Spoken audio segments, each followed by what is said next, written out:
Studying for your PhD presents you with lots of challenges, particularly surrounding work-life balance. You may have a partner who has a demanding full-time job. That can be a challenge to make sure that your work schedules don't conflict too much. You may need to plan in childcare needs or pet care. And you also need to make sure that these are taken care of if you're going to conferences or traveling for research.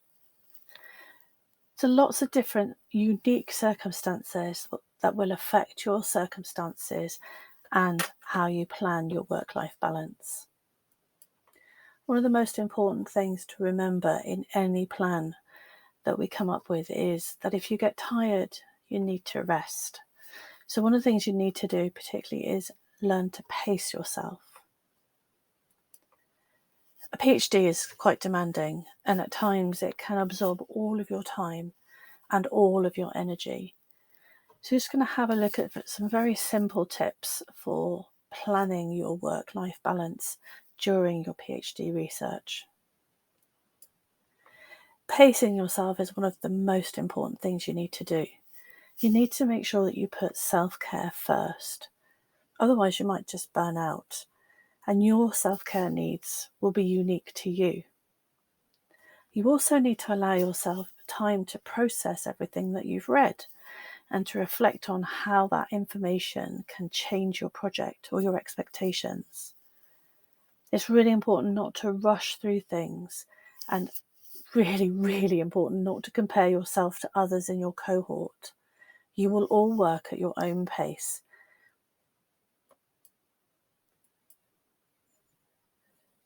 And sometimes it feels like you've got so much to do that you don't know how you're going to do it all. And when this happens, that's when you'll neglect your self-care.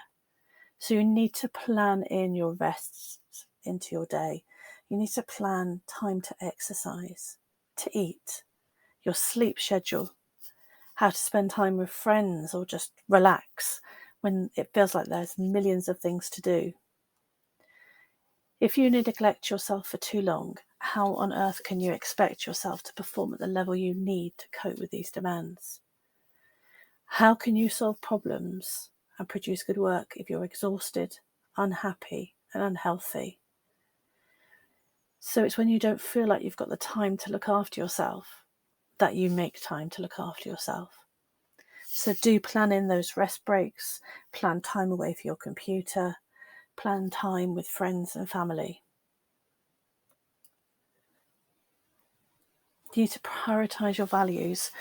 So when you've got a limited amount of time of yourself to give, it's important to give the things that you value the most and that are most important, give them the time they need.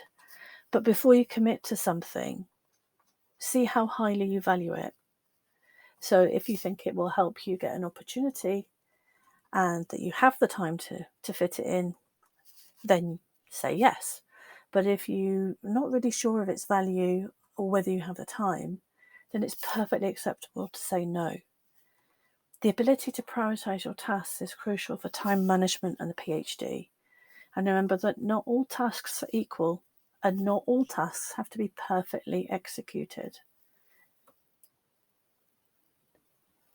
So before signing up for something that's either emotionally or physically demanding, think to yourself about whether or not you're able to do this. Do you have time, energy, and resources to make it happen? What will it cost you tomorrow?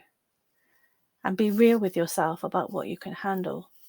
So if you have a chronic illness, then planning in rest days is super important. It's important for all of us, but it's particularly important that if you're going to take on something that takes a lot of your time and energy, does that mean that you're not able to do something the next day? So you do need to be realistic with yourself and set things that you can do. And then hopefully that will work out that you'll get a really good balance. And it's a lonely journey, or it can be at times on your PhD.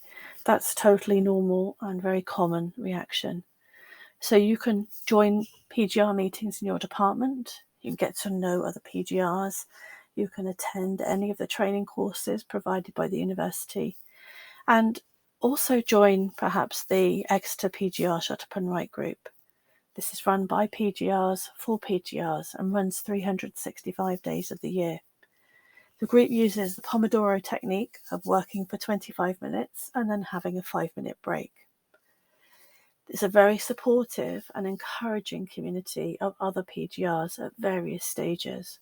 So it's important to get peer support, and that's just one way that you can join from home if you're working at home. But the most important things to remember when you're looking at your work-life balance is make sure that you have the capacity to take on particular jobs. Make sure you have that space in your timetable to do those things. Make sure that you're not doing them at the detriment of something else. And most importantly, self-care.